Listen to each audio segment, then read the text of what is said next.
damn late. I had to stop by the Wax Museum again and give the finger to FDR. We know Al-Qaeda, Zawahiri, is supporting the opposition in Syria. Are we supporting Al-Qaeda in Syria? It's a proud day for America. And by God, we've kicked Vietnam syndrome once and for all. Thank you very, very much. I say it again, you've been had. You've been took. You've been hoodwinked. These witnesses are trying to simply deny things that just about everybody else accepts as fact. He came, he saw, he died. Well, we ain't killing their army, but we killing them. We be on CNN like, say our name, bitch, say it 3 times. The meeting of the largest armies in the history of the world. Then there's going to be an invasion. All right, so you guys, introducing Ali Demirdas. He is a professor of political science at the College of Charleston. And he wrote this article for the National Interest.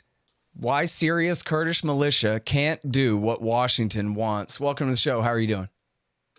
Good, Scott. It's my pleasure to be on the show. Very happy to have you here. And so this is about the YPG, the Kurdish militia from the northeast of Syria, who allied with the U.S. against the Islamic State and are now stuck between the Americans and the Syrian Arab army and the Syrian population and the Turkish army and all of these things. But so I guess let's cut right to the chase here. What is it that Washington wants from the YPG? So that's a very good question. It's a long story, but the U.S. the bottom line is the U.S. wants to be relevant in the Middle Eastern theater, right? Therefore, they basically, the United States picked the YPG and propped them up actually in 2012 to be able to stay in the Middle East, in Syria, and continue to be relevant and conduct the policies there. That's what the U.S. Wants to do in Syria. Yeah, well, in other words, Iran. It's all about Iran. Yeah, so the idea, the official reason why the U.S. is propping up and nurturing and supporting the YPG is, this is the official line, we need to have a non-Arabic, a secular entity in Syria to prevent the Iranian influence from spreading into Syria, into the Levant.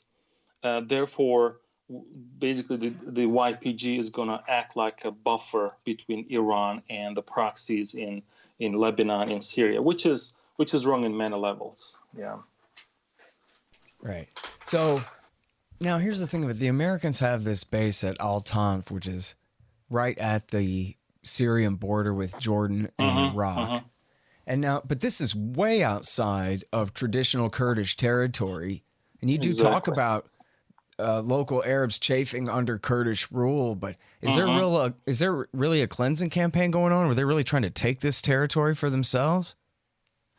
So, and could it possibly stretch all the way down to this Al-Tanf base? They're going to rule this whole area down there? Or is that the plan? That's the plan, but it is technically impossible for the YPG to rule one third of Syria.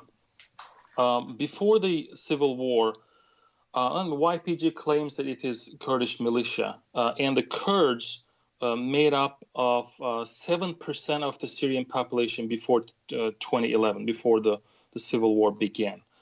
But the YPG now controls one third of the territory, which is predominantly Arab. There are Turkmens entities there. So it is very difficult and not feasible for the YPG to control that portion of the land when it is predominantly Arab. The YPG is not demographically compatible with the area. And I don't know how the American decision makers have come up with this idea that the YPG, which essentially is a Marxist extension of the Marxist PKK, to rule that part of the Syrian population. So it is it has a lot of problems. Now, does that include Raqqa? Yes. Yeah. So Raqqa is right now under the rule of Kurdish militias as their major police force and all that? Yeah.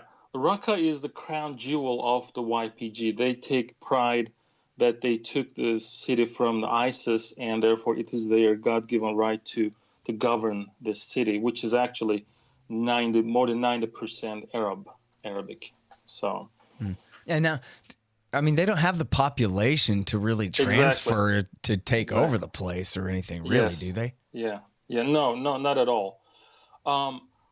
So are they crazy? I mean, the Americans put them up to this, or you're telling me that they really say, oh, yeah, no, since we kicked ISIS out, we get to own this city where we're not from and obviously not welcome from now on? Yes, that's the plan. But what is missing? I mean, it sounds like something that could be cooked up in D.C., but these guys would have to be crazy to bite off that much more than they can chew, right? Exactly. But we need to understand there is not one U.S. policy, or there is not one U.S. in Syria. Mm-hmm. Okay, the YPG is a Pentagon program, right? And within the Pentagon, there are two branches. There is the CENTCOM, the Central Command, and there is the EUCOM, the European Command Center. So these are basically vying for influence in Syria, whereas the EUCOM has been supportive of the Turkish claims that these guys are not compatible here. They're going to create way more problems if they continue to stay there, whereas the CENTCOM is adamantly propping them up, supporting the YPG, creating more friction on the ground. So, hey, do you have a separate article that's all about that somewhere? You mean about this division inside the U.S. military, CENTCOM versus EUCOM here? Honestly, yeah, I am planning to write about it, but I have read a couple of articles that define the division between not only within the Pentagon, actually between the president's office, between the White House, the State Department, and the Pentagon. There is not one U.S. in Syria right now. There's CIA too. Don't forget about them. Oh, exactly. Thank you. Yeah. So they're vying for influence in Syria, and whoever wins this war of influence will determine the Syrian policy of the United States. Man. So, all right. Well, I'm going to have to ask you for those footnotes later. You don't have to. I'm not putting you on the spot that you have to remember them right now. But if you could email me those links later, I would really appreciate to read about that. Because that there's always some. Famously, as the LA Times and others reported, you had outright battles between CIA-backed jihadists and DoD-backed YPG forces. But then all this stuff about EUCOM versus CENTCOM, I was unaware of that. Level of detail there. So it is very interesting to see how the factions within the Pentagon basically fighting each other to vie for influence in Syria. I'm going to send you the footnotes, definitely. Great. Mattis was saying the other day, the former Secretary of Defense who resigned over Trump's claim, short-lived as it was, that he was going to withdraw military forces from Syria. I mean, Trump said at the time, well, ISIS is defeated. I mean, of course, there's still a few guys running around, but as far as the state, they're gone, so we can leave. And then everyone said at the time, there was no question about what they were talking about, that the enemy wasn't ISIS, the enemy was Iran. They wanted to stay because of Iran is now gaining power of influence because of America's attempt to limit their power and influence in Syria. And so now we have to stay further. But then just the other day, Mattis said, well, I resigned because I said you'll have to find another general to lose to ISIS, which is a great line, but that's not what he meant. We know that he knew that he personally and his men, his Marines, had just stomped the hell out of ISIS in Mosul and in Raqqa and all around that desert around there, whenever they were trying to kill him anyway. Yeah. And with the help of the YPG here, he didn't think that Trump was surrendering to ISIS. The policy is about staying because of Iran's increased influence. ISIS's enemies, the Iranian Shia. Yeah. In my other article titled How America Fought Iran's War in the Middle East, I sent you the link. In that article, Yeah, I can't wait. That's basically the theme of my book I'm working on. But anyway, go ahead. Yeah. So in that article, I tried to explain how, I mean, the official line is, the U.S. official line is, okay, Iran is supposed to be contained by any means necessary. They need to be contained. But when you look back in 30 years, American foreign policy in the Middle East, the U.S. did everything to help the Iranian influence to grow in the Middle East. In my article, it's in the national interest too. Removing Saddam Hussein was the biggest, in quotes, mistake. If you remove a Sunni dictator whose only goal is to prevent Iranians from spreading into his country, you are basically placating Iraq to the mullahs in a silver platter. And I don't understand why you want to remove Saddam Hussein, but then you want to contain Iran. It is just like it's incompatible. Yeah. So, well, and not only this, but I'll go ahead and say it because I like to. Barack Obama said to Jeffrey Goldberg, "That's right, Jeffrey Goldberg. Getting rid of Assad would be a great way to weaken Iran, since Assad is the last Middle Eastern state that's allied with Iran. So that's what we're doing right now." And then they had a little joke about, well, what are we doing? And I could tell you, but I have to kill you kind of thing. And there it is in the Atlantic from the spring of, I think, March 2012, certainly the spring of 2012. And there was no question that was why they were backing the jihadists in the war and sending mercenaries from all around the Middle East like it was 1980s Afghanistan to go fight against Assad.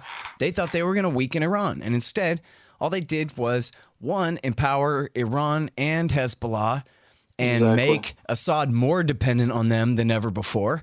And then they blew up their whole plan, blew up in their face into the size of the entire Islamic State in eastern Syria and western Iraq, which was way too big. And so then they had to go back to war for the Shia again in Iraq, if not in Syria, for the YPG in Syria, but in Iraq, certainly, for the same groups they wish they hadn't fought the last war for. So everything they do, and hell, I'll throw in Yemen too, they give the Houthis, every Houthi victory, they give Iran credit for it. They call it blame. But in the scheme of things, they're giving Iran credit for influence that they barely even have and portraying Iran as the most powerful force in Southwest Arabia. And so all of this is all, at the very minimum, it's free PR for the Iranians. And it does help increase their influence, at least somewhat, this whole war has in Yemen. So, yeah, I mean, it just goes on and on. I don't know what we're going to do for them next. Yeah, I mean, there's something wrong with this picture. You know, you're trying to contain Iran, but on the other hand, you're doing everything to help Iran. Eventually, those things help Iran, and I don't know how it is a containment policy. So, you know what it is they never really define it right. They never admit who's on whose side, and so that way they never really have to grapple with what they've done and what's next. You know, they say, well, we're fighting Islamic extremism. Well, that's more than a little vague. It's way too vague. You know, like the war, the global war on terror. You know, like, I mean, there's not just enemy is invisible, so you're basically chasing a ghost. Meanwhile, you're depleting your energy and resources. Yeah. So, which was the plan of the terrorists in the first place, was to give our government an excuse to deplete all our energy and resources. Exactly. I watched your video on Afghanistan. And I love that video. I loved how you put it down. Like what Osama bin Laden wanted was to draw the United States into a quagmire and let America bleed to death. This is exactly what Osama bin Laden wanted, and I liked your video about it. So yeah, cool. Hey, thanks for saying so. I'll send you a book. Oh, I appreciate it. Yeah. And another thing is, ISIS is fundamentally anti-Shiite, right? We need to understand who ISIS is. Where are they from? How did they end up in Iraq and in Syria? The ISIS is the ISIS was formed by the former generals of Saddam Hussein, who were purged by the de-Baathification policies after 2003, and the current Shia government basically alienated them, excluded them from the government offices, etc. And they ended up forming ISIS to purge, to basically fight the Shia elements in the region. The biggest enemy of ISIS was not the United States, was not Turkey, was not Arab. The biggest enemy was the Shiites. So ISIS was essentially formed as an anti-Shia organization. So by removing ISIS, basically the United States helped Iran, Syria, Lebanon to stay in power still. Hey guys, Scott here for Liberty Under Attack Publications. Looking for a Liberty-focused publisher? Liberty Under Attack publishes books and strategy guides for individuals looking to increase their personal freedom. They assist authors through the entire publishing process: proofreading, editing, cover designs, paperback and Kindle formatting, and full audiobook narration and post-production. Tell them Scott sent you and get 20% off a full service deal. To get some one-of-a-kind books or for more information, visit libertyunderattack.com. Hey guys, check out Listen and Think audiobooks. They're at listenandthink.com and, of course, on audible.com. And they feature my book, Fool's Errand, Time to End the War in Afghanistan, as well as brand new Out Inside Syria by our friend Reese Ehrlich, and a lot of other great books, mostly by libertarians there. Reese might be one exception, but essentially they're all libertarian audiobooks. And here's how you can get a lifetime subscription to Listen and Think audiobooks. Just donate $100 to The Scott Horton Show at scotthorton.org/donate. All right, now, so let's talk about the Turks, because the Turks, man, they hate the YPG. I think unreasonably. I mean, what do they think? The YPG is going to invade Turkey or something? But they're basically, the Americans are acting like, and maybe they really are, standing between the Kurds and an assault by the Turks against them. Yeah. So, in order to understand the view of Turks of YPG, you need to understand who YPG are, right? The YPG is the Syrian branch of the PKK. It's the Kurdistan Workers Party, which was established in 1970s on Marxist revolutionist base. And PKK is Turkey's main security threat in the region. Okay, so I always liken the relationship between PKK and the YPG as the relationship between Walmart and Sam's Club. Okay, they look separate, but essentially corporate-wise they are one. They are part of the one organization. Well, they're not really communists anymore, though, right? They're bookchinists. I read a couple of articles about the Maoist, practices of the YPG in northeast Syria. Oh yeah. Whereas they form communes, and they establish co-chairs of the communes, and therefore they basically want to create this localized, sovereign administrative style, and it is exactly what Mao did in China back in 1960s. So they still carry the elements of this Marxism in the form of neo-Maoism. Oh, their flag is made up of red star, right? And they at least they fancy themselves anarcho-communist types rather than Maoists or Stalinists, right? I mean, I'm not. Well, and it does make a difference. I mean, I don't know. Well, you tell me about their torture death camps. Yeah, they're actually they tend to oppress and torture people, the local population, anyone who opposed them. In my article, I mentioned the Arameans, the Christian Arameans. They don't want to be part of the YPG, and the YPG kidnapped the Aramean children, tortured them, and forcefully conscripted them to the military there. So they still have the elements of oppression and torture, intimidation.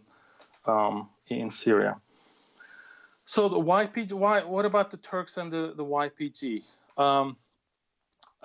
You said the YPG is not going to invade Turkey. The YPG is not going to do anything to Turkey. How did you get this impression? Well, I mean, I guess just they've been really busy lately.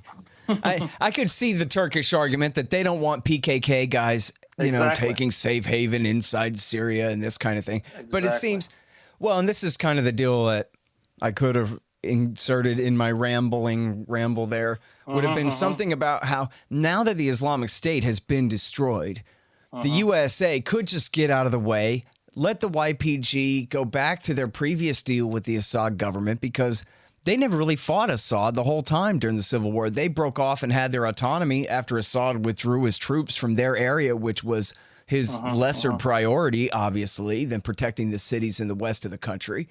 And so, but now that virtually all of that is over, other than what's left in the Idlib province there, seems like they could just, and they've already been talking about this. I don't know why they won't just implement it. Go ahead and put the Syrian Arab Army back on the border between northeastern Syria and Turkey, and then tell the Turks, there, see, we're handling it. And then that's it. Yeah, but that would legitimize the YPG, so that's something that Turkey doesn't want. Turkey doesn't want YPG to be legitimized as an official entity within Syria. Well, let me ask you this. Before the war broke out in 2011, they were essentially the rulers of semi-autonomous Kurdistan, weren't they? Or was there another faction there? No, they were Kurds, but Assad had the full control of that part of Syria. So it wasn't that autonomous at all, in other words? No, not at all. The problem is YPG may seem like, okay, they are not attacking Turkey, they are okay, they are backing down, etc.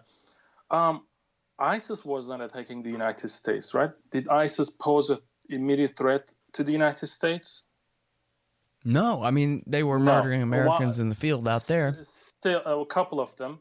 But still, the U.S. bombed the hell out of ISIS and destroyed ISIS. The U.S. did not want an ISIS entity in Syria.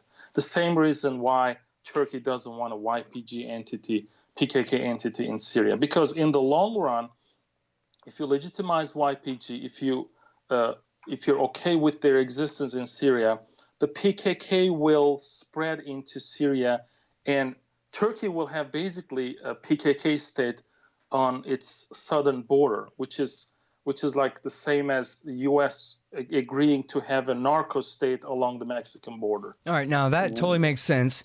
And yet, as we talked about, this is, of course, the direct consequence of America's support for the so-called rebels side in the war that resulted in the rise of the Islamic State so badly, where they conquered so much land. America had to ally with the Kurds and the Iraqi Shia in order to crush them again. But so here we are now in 2019, and the Kurds, of course, are, as you're describing, are much more powerful than ever before, including in territory held. And so, something's got to give here, right? And the Americans feel like what? If they pull out, that the Turks are just going to absolutely crush the YPG? Is that their excuse for staying? They couldn't talk Erdogan out of it? Or Assad couldn't talk them out of it either? Or Assad, Assad, I'm sorry I'm asking too much rambling stuff, but Assad couldn't come to a reasonable deal with the Kurds that would satisfy Erdogan? I don't think so. I mean, the YPG is the problem there, right? The Turks do not want a YPG to be legitimized in any ways, whether it is within the Syrian army or being a state or sovereign entity in Syria. That's a no-no. So there is no way the Turks would agree for a YPG establishment within Syria in any ways. So it's the same way as, would the U.S. negotiate with ISIS? I mean, it's the same as saying Turks should negotiate with the YPG. So the ISIS is to the United States what YPG is to the Turks. Right now, because that would mean sometimes useful, and I know you don't mean that. I'm just kidding. Go ahead. Yeah. the problem is this PKK will establish its presence in the YPG, and it will create a kind of a state, a sovereign entity along the southern Turkey's southern border, which is going to cut Turkey's connection with the Arab world. Okay, this is unacceptable for Turkey. That's the reason why Turkey is doing everything to prevent a YPG state or the PKK state from establishing along the southern border. Mm-hmm. Well, in other words, because the YPG is not just expanding to the south, they're expanding to the west, where they're going to even seal off that whole border area if they could. Yeah, that's the reason why Turkey conducted 2 military incursions into Syria to cut the worst scenario for the Turks would have been for this YPG entity to originate from the Tigris River, from the Iraqi border, all the way to the Mediterranean. Okay, yeah. That would be a death sentence for the. On the other hand, they're perfectly happy to use Al Qaeda shock troops to go after the Kurds in Afrin. It's debatable. I mean, it is how you define the Al Qaeda. The Free Syrian Army is Islamic, right? And the Free Syrian Army is an opposition group in Syria supported by Turkey. Well, the jihadists they used in Afrin committed war crimes and did suicide attacks and all that, right? So, well, were they Jaish al-Islam or Hayat Tahrir al-Sham, all those sort of guys? In Syria, I mean, I would like for you to find an entity that hasn't committed a war crime. Yeah, well, good point too. But some of these guys, and some of them aren't, but some of them are sworn loyal to Ayman al-Zawahiri, and some of the others are best friends with them and share tow missiles.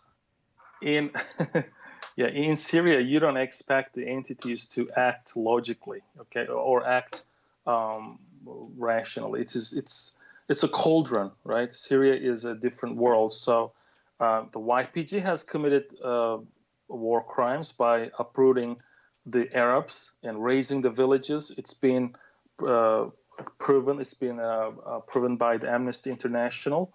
The Assad regime has committed war crimes. Probably the Free Syrian Army have committed war crimes. So there is not an entity. The U.S. military, the Russian military have committed war crimes. So it is, you can't show one organization or entity in Syria that hasn't committed a war crime. So it is what it is there. Yeah, well, but that also means then that this is who the Turks used against the PKK, which I guess if you're Turkish, then hey, that makes sense. But if you're an American, well, geez, I don't know. The Soviet Union's gone. What do I care about a bunch of commies somewhere? I'm not saying we should ally with them, but I certainly don't prefer Al Qaeda to them. Yeah, I mean, the U.S. used the jihadis in Afghanistan against the Soviet Union. So yeah, but they turned on America since then. So it's the same wrong thing, only now it's high treason, whereas before it was just really bad policy. Yeah, and we need to distinguish. One needs to distinguish between the Free Syrian Army, which is Islamic. It has Islamic factions within it, and Al Qaeda. Right? Nah, come on. ISIS, and Al Qaeda have attacked Turkey. The bombs went off in Ankara, in Istanbul, so Turkey suffered from the Al Qaeda and ISIS presence. And the Operation Olive Branch and the Euphrates Shield cleared not only the YPG elements, but also some elements of Al Qaeda and Al Bab, for example. Well, but they're all embedded together in Idlib province right now, so exactly get along just fine, apparently, and always have. So Idlib is a whole different story, Idlib, there are jihadis from the Caucasus, the jihadis from the Central Asia, from the Chinese Uyghur region, Xinjiang region. Therefore, Russia doesn't want those entities, those jihadis from the Idlib area to go anywhere, because they will find their way to the Russian Caucasus region and they will create a lot of problems. Of course, I mean, what you just said is also why there's no point in differentiating between the so-called FSA and these Al-Qaeda guys, because it's the Al-Qaeda guys' side in the war. and the FSA is on it. There's not, you know what I mean? They don't have any separate and independent power other than essentially as assistance to Al-Qaeda, which, as you're correctly describing, is made up of a bunch of foreign, wannabe suicide kooks from around the world. The FSA is a Turkish proxy with elements from Turkey, from other regions in the Middle East. So. Yeah.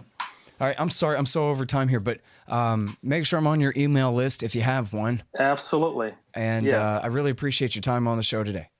My pleasure, Scott. All right, you guys. It's over at the National Interest. Why the Syria? I don't know why they wrote it like this. It's not his fault. It's the editor's fault. Why Syria's Kurdish militia can't do what Washington wants, by Ali Demirdas. Appreciate it. Thank you, Scott. I appreciate it. All right, y'all. Thanks. Find me at libertarianinstitute.org, at scotthorton.org, antiwar.com, and reddit.com/Scott Horton Show. Oh, yeah, and read my book, Fool's Errand, Time to End the War in Afghanistan, at foolserrand.us.